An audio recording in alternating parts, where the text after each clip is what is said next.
Un immense plaisir de vous retrouver pour ce tout premier numéro du journal sur Grand Public TV. Bonjour à tous et bienvenue. Sky Mali, c'est le nom du nouveau vol qui a vu le jour sur le territoire béninois ce lundi 9 août 2021.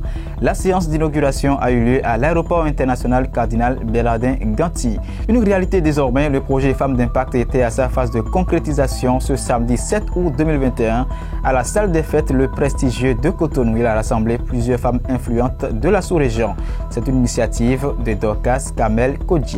Nous parlerons également dans cette édition des fossiles, techniques de pose et conséquences sur la santé oculaire avec l'ophtalmologiste Afolabi Yazid Savage. Elles étaient 29 à être honorées dans 5 catégories différentes ce samedi 7 août 2021 à la salle des fêtes le prestigieux de Cotonou dans le cadre du projet Femmes d'Impact. Elles, c'est des femmes au parcours très élogieux avec une quinzaine d'années d'expérience. Sélectionné suite à une étude raffinée. Nous allons écouter Madame Dorcas Kamel Kodia sur l'objectif de cette initiative. Femmes d'Impact, c'est un événement qui a pour mission de mettre une lumière sur les femmes battantes, les femmes leaders dans leurs domaines respectifs et de les promouvoir. Parce qu'il y en a beaucoup qui font de très belles choses, qui font de grandes œuvres mais qui ne sont pas connues. Un objectif bien atteint à en croire la promotrice. Objectif atteint, vraiment je suis très fière, je suis contente parce que c'était un coup d'essai mais un coup de maître.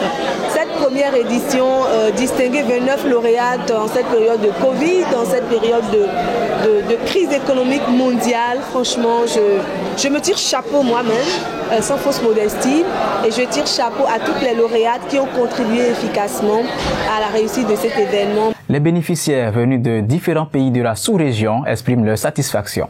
J'ai quitté le Niger pour venir honorer une dame qui veut impacter d'autres dames. En tant qu'Africaine, je pense qu'à chaque fois qu'un pays voisin, un pays ami a une bonne initiative, ce n'est pas une initiative que j'ai vue au Niger, alors je me suis dit, je viens, je vois, ce n'est pas donné à tout le monde d'avoir une idée aussi novatrice. Alors je la félicite et je l'encourage. C'est un sentiment de joie énorme qui m'anime. Ça prouve que tout ce qu'on fait, ça ne passe pas inaperçu. Et c'est l'occasion de remercier Dorcas parce que dans l'ombre, elle surveille chaque femme. Je remercie l'organisatrice de cet événement. Elle est à féliciter. Et je pense que toutes les femmes qui sont présentes ce soir sont également à féliciter. Elles le méritent. Un autre dossier, cette fois-ci, santé de plus en plus observé chez les femmes, les fossiles utilisés essentiellement dans le domaine du maquillage répondent à certains critères sans quoi ils seraient source de danger.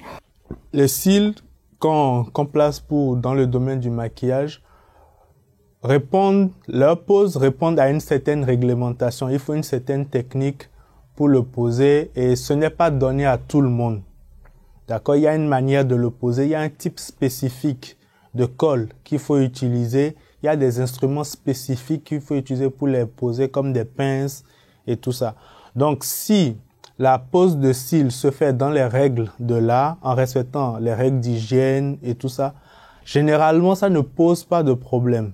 La non-maîtrise des techniques de pose, le défaut d'entretien sont entre autres des paramètres qui peuvent conduire à de graves conséquences sur la santé oculaire. Première chose, ce sont des risques allergiques. On peut aussi avoir des brûlures au niveau de l'œil qui peuvent entraîner des plaies au niveau de la cornée. Et ces plaies-là, généralement, quand ce n'est pas bien pris en charge, ça cicatrise mal et ça laisse une cicatrice blanchâtre sur la cornée qui peut entraîner une baisse de la vision. La cornée, qui est la vitre transparente qui est devant le noix de l'œil. Le docteur a pour finir proposé le mascara si le projet est juste de se maquiller. Page culture, la célébration des 61 ans d'indépendance du Bénin se poursuit ce week-end. Le public béninois a eu droit à un concert de taille de l'autre côté de Family Beach. Reportage. C'est une initiative de la béninoise de concert avec le groupe Empire. Vano Baby, Sabouhan Danielou et bien d'autres ont égayé le public de par leurs prestations.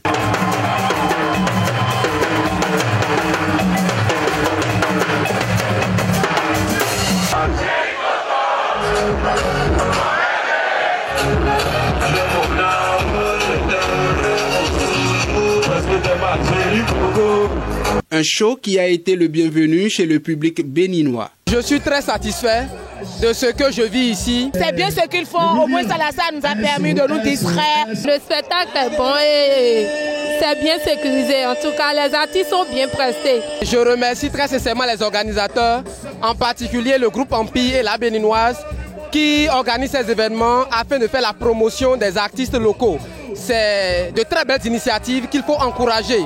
Je le disais dans les titres, un nouveau vol sur le territoire béninois. Il s'agit de Sky Mali. La cérémonie d'inauguration a eu lieu ce lundi 9 août 2021 à l'aéroport international Bernardin Kardinal-Ganti en présence des autorités maliennes et béninoises. Tahir Ndié, directeur général de la compagnie Sky Mali, sur l'objectif d'un tel projet. Le Mali est central dans la région de l'Afrique de l'Ouest. Cette centralité-là lui donne des avantages naturels. C'est le seul pays en Afrique de l'Ouest qui a 7 voisins frontaliers. 4 de ces 7 voisins ont des compagnies nationales. Le Mali n'en a pas. Et cet avantage naturel fait aussi que c'est un grand hub naturel pour le fret. Ce pays est resté 10 ans sans compagnie. C'était un grand paradoxe, une anomalie. Alors Sky Mali est venu pour répondre à ce besoin et à cette anomalie-là. Sky Mali, un projet qui a reçu le bienvenu du directeur général de l'aéroport. Alors nous sommes très heureux, très fiers d'accueillir une nouvelle compagnie, surtout dans ce climat un peu traumatisant du transport aérien où suite au Covid-19 le trafic s'est un peu effondré, notamment en Europe et sur les autres continents, mais aussi un peu en Afrique, sachant qu'il faut savoir que Cotonou est le seul aéroport dans la sous-région à être resté ouvert, ce qui a pu nous bénéficier aussi d'avoir quelques trafics. Et depuis quelques mois, on observe quand même une progression, une amélioration nette du trafic passagers et du trafic avion, et nous pensons revenir à notre situation nominale de 2019 en fin d'année. C'est sur cette information que nous mettons un terme à cette édition sur Grand Public TV. Merci de nous avoir suivis. À très bientôt.